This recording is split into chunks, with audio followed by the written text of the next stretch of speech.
But I think you need somebody that has a passion for the family to do those types of areas. If they told you after 2 years, all right, now we're not only going to put you in criminal, but we would like you to become death qualified for death penalty cases, would you say, I'll do criminal cases, but I don't want to be death qualified? No, I would. I think that you need to be able to do that. That was one of the things they taught you in law school. You may have to defend a criminal, and that's your job. You are to be there and do a defense for that particular individual, and that just wasn't my choice. And I would prefer to go into another division, but if that's where I'm placed, then that's where I feel like I'm duty bound to fulfill that position. Obviously, there's this position. There's also, we were talking a little bit earlier about maybe there might be 4 or even 5 other judicial positions coming up in the next 3 or 4 years. Mm-hmm. And then you were saying this is kind of your one and only hope here, one and only chance. Yeah.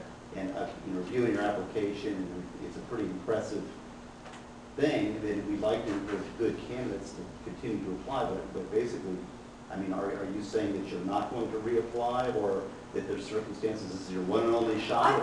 I'm really committed. I mean, I have someone I share office space with, Dan Webster, and we had talked about what we were going to do. I said, well, before we make the final decision, I will apply one more time for the judiciary, and then if that doesn't work, then I'm just going to move on, and we'll potentially go get into a long lease, which I feel like I'm responsible to be obligated financially to fulfill that duty. And I don't think that I'll reapply. I'm getting older.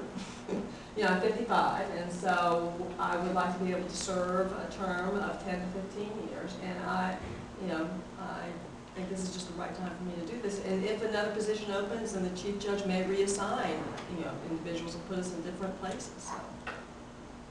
Ms. Swain, what would you say if I asked you if you had a reputation for going to trial more and taking appeals more than other family law lawyers in the area? I would say that I don't agree with that. My trials, if you look at the individual trials I have presented in my application, I do maybe 2 trials a year. I have been receiving the appeals primarily not from my cases, but from another family law attorney that practices in St. Augustine. That's Judy Miller. She will transfer the appellate cases to me because she doesn't do appellate work. With regard to my appeals, if you look at the ones that are in there, the majority of them, I have not always been the one that was the appellant. Many times I was the appellee or the respondent to a petition for writ of cert. You also mentioned earlier that you thought judges could rule faster if they used forms. I come from a civil litigation background where there are times that the forms just wouldn't be appropriate. Are forms more appropriate in certain? No, what I mean is, what I'm talking about is when you go through, for instance, with regard to family law, you have findings that you must make with regard to marital assets and marital liability. So set up a format that these are marital assets for the financial affidavits that have been admitted into evidence, as well as the liabilities, because that's one of the things that when you go on appeal, that people don't do. They don't put the findings in as to the asset value or the debts, and they don't distribute them. Then also go through the requirements as to custody, the factors, set up those forms so you remember to address, like a checklist, and then you put in case-specific information. So that's like a checklist that you fill out and remind yourself that I need to address this issue based on the evidence presented in this particular case. So no, I can't. You can't do a checklist and just say automatically this is yes, no, because I don't think civil litigation or family lends it to that. But it is a checklist to remind you of what factors you need to place in your final judgment to survive an appeal or not having an appeal. And also to help you with the motion for rehearing. I think that I've had appeals where the judges just refused to go back and change the addition errors after a motion for rehearing was filed. So I thought that was a waste of judiciary time from the appellate standpoint as well as the circuit. I have a question for you. I think during your interview you mentioned that maintaining a familiar unit is very important to you.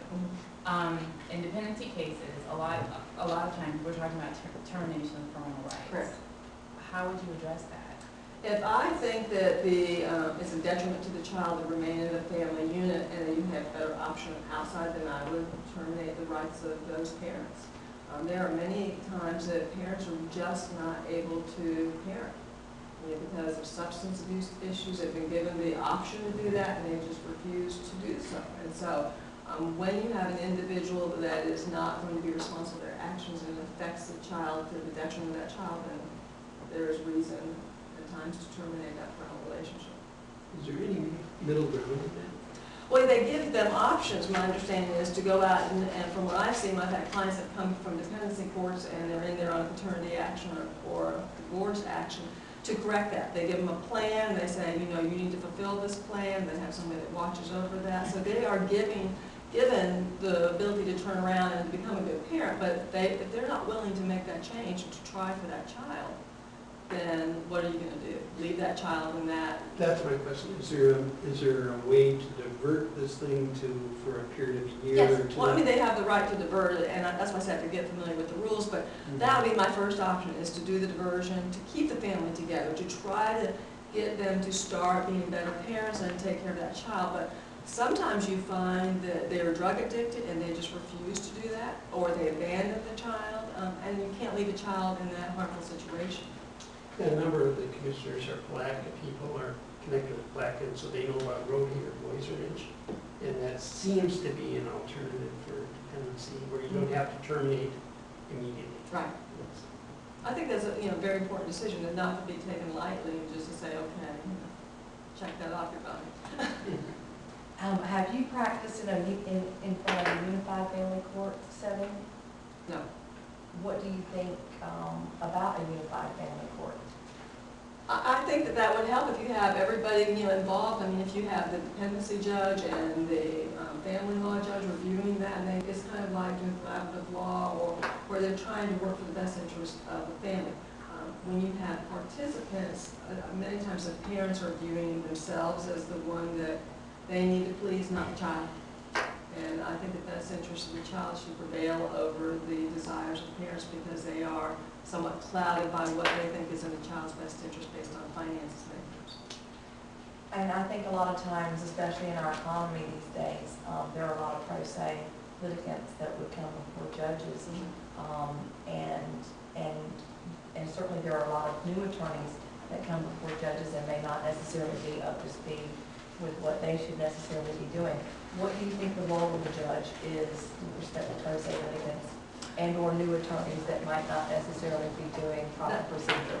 That's a tight road for a judge, because if they overstep the boundaries and start to advocate for the litigant, then they're subject to potentially being recused from the case, and for people saying you advocate for that particular individual. I think sometimes when you go through, when I've represented an individual who's been a pro se litigant on the other side, I understand that judges are trying to allow the evidence in to get the facts, but then again, they're trying to also observe the evidentiary rules of proper objections are made. So they have to first fulfill a role as a judge, and not to advocate, but to also be able to listen, and maybe get some leeway with regard to some relevancy objections or things of that nature, but they really need to kind of walk that tightrope, because they're being viewed by both sides as being hopefully fair with regard to those issues. And you have to uphold the evidentiary code and uphold the laws of the state. So it's hard. There are more pro se litigants involved now in family law than ever have been involved. And I find that more and more to have pro se litigants on the other side. Outside your practice of law, you talked about teaching being something that could help you as a life experience as being a judge. Are there any other things that you've done or experienced? Well, I think I have experienced, well, first for the family practice, watching what happens to families with illnesses, deaths, mental. I also have observed this through my family. My mother has developed Alzheimer's. I have changed the way I counsel clients with regard to estate planning since that time, because I have watched what has occurred with regard to the advent of technology in the home, and an elder that is mentally compromised, that people can advocate through the internet to get gifts, or they can do electronic transfers. And so what I used to counsel clients a lot about is go get someone to be the power of attorney, get an agent. But in that particular situation, I actually advocated not to be the attorney back from her, and to create a guardianship, because that protected her more so than that. I've also taught, they do the host program out at, it was at Bonner Elementary, now called Terrace, and so I got involved with a lot of the kids there and saw the lifestyle that they had, but they're eager to learn and excited to excel, notwithstanding their backgrounds.